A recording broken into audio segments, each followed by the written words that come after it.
nakakuha na kita isa kabugkos mga idol oh. Isa ni siya kabugkos.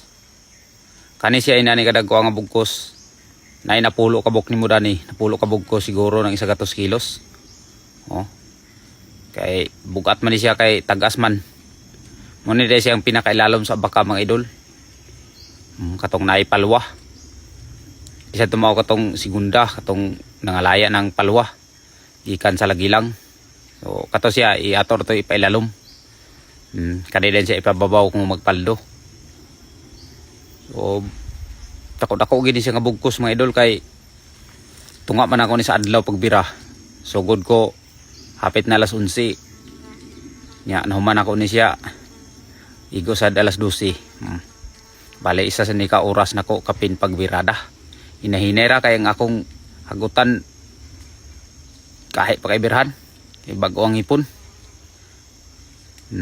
Medyo di pa kay siya ingon nga hamis iyang kwan. Ngipon sangit-sangit pa. Ni nga dugay gitag paka human pagbira. Sagara bala na to pakaon tagduha ra ka kwan lipak. Ni nga medyo dugay-dugay gid mo man. Pero okay ra kay di naman kay ni siya mukuyos kay halos-halos man siya nakuhaan man siya sa tubig.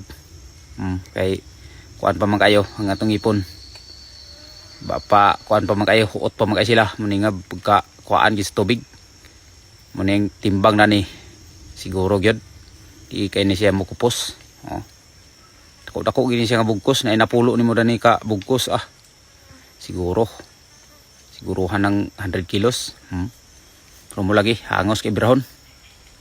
Pero okay ra kay naanad man ta nga trabaho. So puasa day ko luto-luto karon mga idol.